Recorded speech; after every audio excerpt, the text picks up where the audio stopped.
నాగరాజుగా మరి కోశాధికారి వైకుంఠరావు ఆధ్వర్యంలో మరి ప్రచార కార్యదర్శి టంగుటూరి సంజీవ్ రాయుడు ఆధ్వర్యంలోనూ మరియు సత్యవతి మహిళా అధ్యక్షురాలు సత్యవతి మరియు లక్ష్మీ అక్క గారు మరియు కాకర శోభారాణి ఆధ్వర్యంలో రాష్ట్ర మేధల కార్యవర్గాన్ని ఎంతో బలపరిచి ఈరోజు మా మేధర్ల సమక్షంలో మీటింగ్ ఏర్పాటు చేసుకోవడం జరిగింది.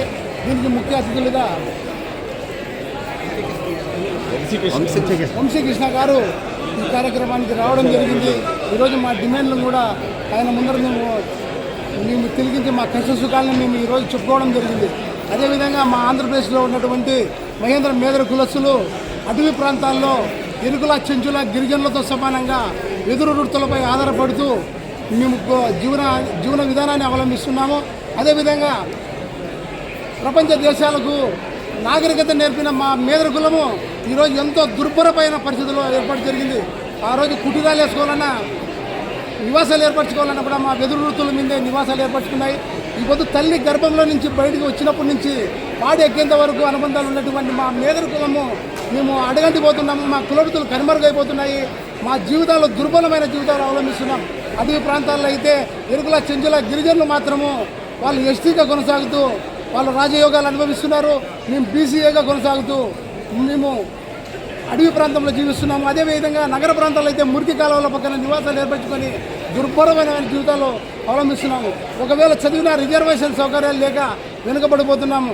ఈ విధంగా మేము 47 సంవత్సరాల నుంచి కూడా సుమారుగా మా పెద్దల దగ్గర నుంచి గల్లీ నాయకుల దగ్గర నుంచి ఢిల్లీ నాయకుల వరకు మేము ఎన్నో మెమరాండాలు ఇచ్చినప్పటికీ మా మెమరాండాలు చెత్తకుప్పలకే పరిమితమైనవి తప్ప మాకు ఎలాంటి న్యాయం జరగలేదని కూడా మేము సభాముఖంగా ఎమ్మెల్యే గారికి కూడా తెలియజేశాము. అదేవిధంగా మా అధ్యక్షుడిగా నేను ఎన్నికయ్యాను. మా ఏకైక ఎజెండా ఏంటంటే మా మేధర కులం మనకి రాజ్యాంగం ఏర్పడిన కాడి నుండి అన్ని కులాలని దానికి ఎస్టీకి అర్హత ఉన్న కులాలన్నింటినీ ఎస్టీలో యాడ్ చేశారు. ఎస్టీ అర్హత ఉన్న కూడా మాకు పక్కన పెట్టి మాకు అన్యాయం చేశారు. దాన్ని ఎలాగైనా సాధించడం కోసం మేము ఈ రోజు నుండి తప్పకుండా పోరాటం చేస్తాం. అన్ని రాజకీయ పార్టీలు కలుస్తాం. అందరి సమక్షంలోని దీన్ని పోరాడి సాధించుకుంటాం. మా మేధర్ల కళ సాకారం చేసుకుంటామని ఈ సభాముఖంగా మేము అందరం మనం కోరుకుంటాం. చదువుకోకపోవడం మేజర్ సమస్య. చదువుకోకపోవడం మన పిల్లలు మనం ఉన్నతమైన చదువు చదివించుకుంటే ఇంకొక కులం ఏమనలేదు, ఇంకొక ఇది ఏమన్నా అనలేదు. మీరు చూడండి, బాగా చదువుకున్నటువంటి మన ఇళ్ళకి వెళ్ళండి, పిల్లలు ఇళ్ళకి వెళ్ళండి, చదువు లేని ఇంటికి వెళ్ళండి, ఆ వ్యత్యాసం కనపడుతుంది. చదువుకున్న పిల్లలు ఉన్న ఇంట్లో వాళ్ళ ఒక మంచి వాతావరణం, ఆ ఇంట్లో 2 ఏసీలు ఉంటాయి, ఆ ఇంట్లో మంచి నీట్గా ఉంటుంది, ఆ ఇంట్లో వాతావరణం అంతా అద్భుతంగా ఉంటుంది. అదే చదువు లేకపోతే ఎలా ఉంటుందో కూడా మీకు తెలుసు. సో ఆ వ్యత్యాసానికి కారణాలు ఏంటి? ముందు మనం ఫస్ట్ అదొక ప్రశ్నించుకోవాలి.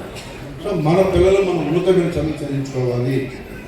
మనం సంపాదించిన ₹1 సంపాదిస్తే అందులో ₹1 ఆ పిల్లల చదువు కోసం పెట్టాలి.